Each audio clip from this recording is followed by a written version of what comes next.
Late at night, when loneliness pressed heavy on Clara's chest, she often wandered into the strange corners of the internet. That's how she found LilaBlue. Lila was a camgirl with piercing green eyes, soft auburn hair that spilled over her shoulders, and a laugh that felt like sunlight breaking through clouds. Lila wasn't like the other camgirls. She would play guitar and sing for her audience, her voice tender and haunting. When she wasn't singing, she told stories, read poetry, and talked. Clara was captivated. Every night she'd tune into Lila's stream, listening to her sing, talking to her, and sharing secrets in the chat. It felt personal, intimate. Clara, you're so sweet. I love when you visit me, Lila said one night, her lips curving into a soft smile. Clara's heart fluttered. It felt ridiculous, falling for someone she'd never met, but Lila felt real in a way no one else did. Clara began to crave their nightly conversations, Lila's voice a soothing balm against the isolation of her life. One night, after weeks of chatting, Clara mustered the courage to ask, Lila, where are you from? Lila tilted her head, her green eyes sparkling. A small town you've probably never heard of. Little place called Briarwood. Clara froze. That was her hometown. Clara typed, No way! I live in Briarwood. Where exactly? Lila's smile faltered, just for a second, before she said, Near the old bridge, by the river. Clara's stomach dropped. That bridge had been abandoned for years. It was the site of countless ghost stories.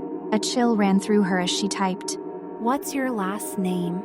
Lila's eyes darkened, her smile fading. She leaned closer to the camera.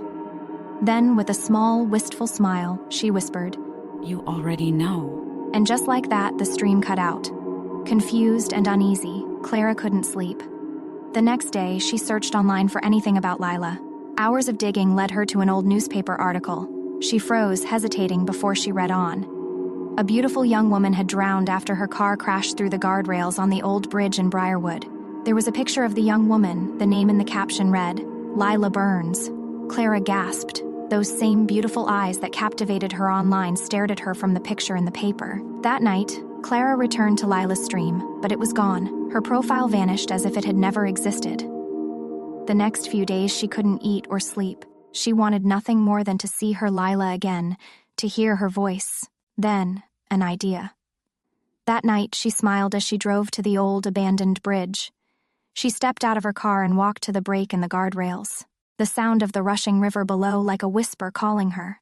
Clara stopped at the edge and looked down at the water below. A tear rolled down her cheek. Lila, I miss you. I need to hear your voice. She called out into the ether. She was met with silence. Tears welled in her eyes as she looked at the water that claimed her sweet Lila's life. Okay then, my love. If you can't be here, I'll come to you, Clara said.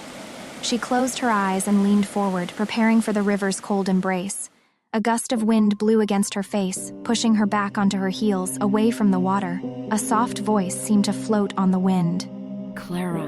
Clara looked around her, but she was alone. Suddenly, her car's headlights shone brightly, bathing her in light. Clara climbed into the car. As she did, the radio turned on. It was Lila's voice. Clara, go home. We will be together when it is time. Clara smiled. Warm tears poured down her face as she drove, listening to Lila singing to her on the radio. Clara arrived at home, climbed into bed, and dreamt of her and Lila singing together, and every night over the rest of Clara's long, happy life. Lila sang to her in her dreams.